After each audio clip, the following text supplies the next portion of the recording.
व्योमभानु नामक solar system के एक ग्रह पर वारुणे पर कई देशों के मध्य परमाणु युद्ध होता है और उस ग्रह के लगभग आधे भाग पर से जीवन का नामोनिशान मिट जाता है। साथ ही वहां पूरे ग्रह का वातावरण न्यूक्लियर रेडिएशन से प्रभावित होता है। कुछ ही वर्षों में रेडिएशन और प्रदूषण पूरे ग्रह के जीवन को प्रभावित करने लगती है। इस प्रकार की स्थिति उत्पन्न देखकर वहां के बुद्धिजीवी और वैज्ञानिक लोग इस समस्या का हल खोजने लगते हैं। जब कोई हल नहीं सूझता है तो पियांकु नामक बायोलॉजिस्ट यह सलाह देता है कि अपने सौरमंडल के दूसरे ग्रहों को जीवन योग्य बनाना चाहिए। उस वैज्ञानिक की बात मानकर वे दूसरे ग्रहों पर बसने की तैयारी करने में जुट जाते हैं और साथ ही अपनी गलतियों को सुधारते हुए अपने ग्रह को फिर से जीवन योग्य बनाने का प्रयास करते हैं।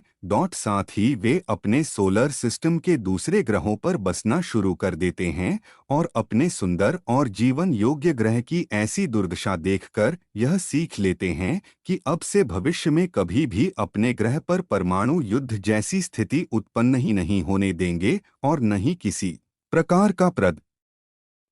प्रकार का प्रदूषण बढ़ने देंगे। और साथ ही यह प्रण लेते हैं कि जहां तक हो सकेगा हम अपने आसपास के किसी भी सोलर सिस्टम के ग्रह पर परमाणु युद्ध और पर्यावरण प्रदूषण जैसी स्थिति उत्पन्न नहीं होने देंगे।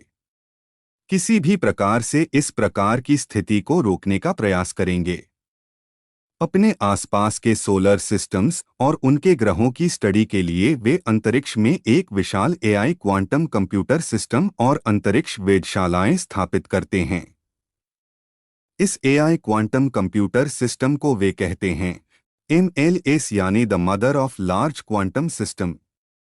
MLS और की वेधशालाएं मिलकर उस सोलर सिस्टम के आसपास के लगभग सभी सोलर सिस्टम को स्कैन करती हैं और जिस भी सोलर सिस्टम के किसी ग्रह पर इंटेलिजेंट लाइफ नजर आती है उस ग्रह के जीवों को प्रदूषण और युद्ध जैसी स्थिति न हो इस बारे में समझाते हैं और उन्हें विकसित होने में मदद करते हैं।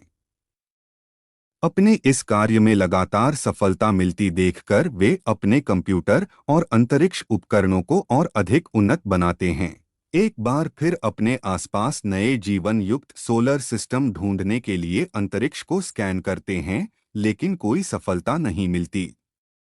वे कई वर्षों तक प्रयास करते हैं, तब जाकर उन्हें एक जीवन योग्य ग्रह नजर आता है जो उनसे कई प्रकाश वर्ष दूर होता है। और वह ग्रह होता है अर्थ, यानी पृथ्वी, जो अपने तारे के हैबिटेबल जोन में उसकी परिक्रमा करता है। उनकी वेधशालाएं और MLS कंप्यूटर सिस्टम इतने शक्तिशाली होते हैं कि पृथ्वी के वातावरण में क्या घटित हुआ है इसका भी सटीक पता लगा लेते हैं। उन्हें पता चलता है कि पृथ्वी एक सुंदर जीवन को पालने योग्य ग्रह है, परंतु इसके वातावरण में प्रदूषण और रेडिएशन की मात्रा काफी ज्यादा बढ़ रही है, जो इस पर पल रहे जीवन के लिए हानिकारक है। उनका MLS सिस्टम यह भविष्यवाणी करता है कि आने वाले 400 वर्षों में पृथ्वी ग्रह जीवन के लिए अनुकूल नहीं रहेगा। सारे जीव जंतु खत्म हो जाएंगे।